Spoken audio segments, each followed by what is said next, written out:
She doesn't like these children. She doesn't like being around them at all. And she actually refused to sit with them. These children are good enough to pose with for a quick selfie. They're good enough to stand next to on a red carpet for photographers. One insider described it as feeling thrown into a spotlight they never asked for. Another summed it up even more directly, saying that everything this couple touches turns controversial. Something went very wrong at one of America's most prestigious film festivals, and the people who were supposed to be celebrating looked anything but triumphant. The smiles were there, the cameras were rolling, and the branding was polished. But behind the scenes, the cracks were already impossible to hide. What was meant to be a feel-good moment about empowering young girls quietly turned into a public mess involving empty theaters, uncomfortable optics, and children caught in the middle of a narrative they didn't create. And once you see how this unfolded, you'll understand why critics aren't just questioning the project. They're questioning the people who put their names on it. Because this isn't just about a documentary. It's about what happens when protecting children becomes a slogan instead of a responsibility. And the deeper you look, the harder it gets to ignore. The Duke and Duchess of Sussex attended the premiere of the documentary Cookie Queens. So shame on Meghan, because I would argue this could have been a cute moment, actually. And good Lord, she's looking for a cute moment after the disaster of Sundance thus far. Sundance is supposed to be electric, packed screenings, buzz in the hallways, and audiences lining up in the cold just to get inside. That's the entire point of premiering there. So when photos began circulating showing visible empty seats during what was supposed to be a major debut, people immediately noticed. Not one angle, not one misleading shot. Multiple images, taken from different points inside the theater, all telling the same story. That she don't like these children. She's not at all interested about being around these children.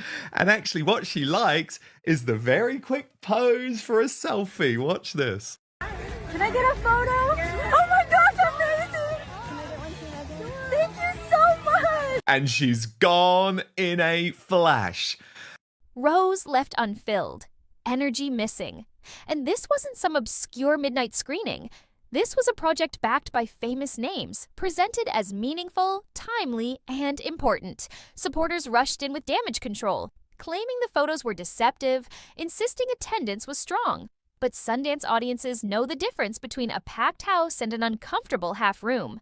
And the silence inside that theater spoke louder than any public defense. Because when a festival known for scarcity suddenly has empty seats, something has already gone wrong. And this was only the beginning. On the surface, the documentary sounded harmless, even charming. Young girls selling cookies, learning confidence, developing business skills, building friendships. It's the kind of pitch that practically sells itself. But once audiences actually watched the film, the tone shifted fast. What unfolded on screen wasn't just about teamwork or empowerment. It was about financial pressure placed squarely on families before a single box was sold. Parents required to front thousands of dollars in inventory. Children coached to lean into charm, to smile harder, to make potential buyers feel guilty for saying no. One family struggled to pay up front for more than 2,000 boxes just so their daughter could compete for a reward they otherwise couldn't afford. And suddenly, the story wasn't sweet anymore. It was transactional. Success wasn't measured by growth or learning. It was measured by volume, by how much a child could sell before her cuteness expired. And that's where viewers began asking the question the film never answers. When does empowerment quietly turn into pressure? What made this situation impossible to overlook was who chose to endorse it. The same voices that have spent years warning about exploitation, privacy violations, and the dangers of putting children in the spotlight eagerly attached their names to a film that repeatedly shows kids being trained to monetize their appeal. Publicly, the message has always been about protection, about shielding young people from being used, about drawing firm boundaries between children and commercial exposure. And yet, here was a project built entirely around selling. Not just cookies, but personality, charm, and image. That contradiction didn't sit well with viewers, especially those who expected a higher level of care and scrutiny from people who claim this exact issue as their moral ground. Because when you speak loudly about safeguarding children, people assume you've done your homework. They assume you've watched closely. They assume you understand what you're promoting. And when that assumption collapses, so does credibility. The red carpet should have been the moment where the values behind the project were put into action. The children featured in the documentary were there, excited, nervous, dressed for what felt like the biggest night of their lives. Cameras flashed. A few quick poses were taken. A selfie here, a smile there, and then it was over. Almost immediately. No lingering conversations. No visible effort to engage beyond what the lens could capture. Later, when the time came for sit-down interviews, the contrast became even sharper. The director showed up. The children were ready. But the person who had praised the film as meaningful and important chose not to sit with them. And that absence spoke volumes. Because being present for the photo is easy. Being present for the conversation is where sincerity shows. And for many watching, this felt less like advocacy and more like optics. Children elevated when convenient and ignored the moment the spotlight shifted. The cracks widened the moment the questions shifted from polished talking points to something personal. During one red carpet interview, a reporter asked what should have been an easy human question: whether someone with a young daughter of their own would want her to join the same organization featured in the film. It was a softball, a chance to connect, to show warmth, to reinforce the message of empowerment. Instead, the response came off clipped and evasive, quickly redirecting without answering directly. There was no curiosity, no reflection, no visible enthusiasm for the very program being promoted. That reaction stood in sharp contrast to how the film's director spoke about the project, discussing personal connections and shared experiences with genuine familiarity. The difference was striking. One person sounded like they understood the subject, the other sounded like they wanted the moment to end. And when audiences compare those reactions, they don't just hear what's said, they feel what's missing. As interviews continued, another detail quietly began unsettling viewers. The girls featured in the documentary repeatedly referred to the executive producers not by their names, but by royal titles.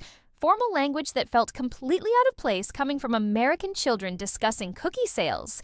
It didn't sound natural. It sounded rehearsed. These weren't kids casually chatting about a film they were part of. They were starstruck, wide-eyed, speaking as if they'd stepped into a storybook. One girl described the experience as something she never imagined could happen outside of fairy tales. The excitement was genuine. That's what made it uncomfortable, because children don't invent formal protocols on their own. Someone teaches them what to say. Someone decides what feels appropriate. And when kids are guided to elevate adults with status language, while those same adults refuse deeper engagement, it creates an imbalance that viewers can't unsee. Innocence was on full display. Authority was not questioned. And that dynamic raised more concerns than any negative review ever could. Behind the scenes, the reality of the situation was already clear. Despite a first-look agreement with a major streaming platform, the kind of deal most creators dream of, the documentary failed to secure a buyer. The platform passed entirely. No rollout, no celebration, no announcement, and that detail reframed everything. The Sundance appearance wasn't a victory lap. It was a pitch, an attempt to generate buzz after internal doors had already closed. Industry insiders picked up on this immediately, and their reviews didn't hold back. They pointed out how the film unintentionally highlights the way girls age out of success once they're no longer considered cute. They noted how the lesson becomes inseparable from late-stage capitalism, where charm is currency and worth is temporary. One review described the documentary as quietly revealing how easily children absorb the idea that guilt-tripping is part of selling. Smile harder, push more, make people uncomfortable if they say no. That's not empowerment. That's conditioning. And when even a friendly industry environment like Sundance couldn't disguise that, the rejection suddenly made sense. When confronted with criticism, the response followed a familiar pattern. Rather than addressing the specific concerns raised by viewers, the conversation shifted to abstract concepts: empowerment, perspective, humanity, innovation. Lofty language replaced concrete answers. Questions about financial pressure were sidestepped. The issue of debt went unaddressed. The discomfort around teaching children to monetize their appeal was reframed as opportunity. And instead of acknowledging that this project hadn't landed as intended, attention was redirected toward past successes. It wasn't about listening. It was about controlling the narrative. This strategy may work in the short term, but audiences are sharper than ever. They recognize deflection when they see it. And each time a legitimate concern is brushed aside, trust erodes a little more. Because people aren't asking for perfection, they're asking for honesty. And when that honesty never arrives, the silence becomes the loudest answer of all. Viewed on its own, this could be dismissed as a misstep, a poorly vetted project, a misunderstanding. But in context, it fits a larger pattern that's become increasingly difficult to ignore. Big announcements followed by quiet failures, strong rhetoric followed by weak execution, public appearances heavy on performance and light on substance. In several clips from the event, one partner stands off to the side, waiting, watching, stepping in only when prompted, less like a collaborator and more like an accessory. This is a stark contrast to the person many remember from earlier years. Engaged, confident, comfortable, connecting with people without a script. Royal correspondents who covered that period have openly questioned the revisionist narrative now being pushed, noting that the joy and purpose they witnessed firsthand didn't look forced at the time. And rewriting that history doesn't erase it. It only raises questions about why it needs to be rewritten at all. Lost in all the optics, branding, and damage control are the children at the center of this story. The girls who opened their lives to cameras, the families who took financial risks, the kids who believed they were part of something meaningful. They didn't ask to be dragged into controversy.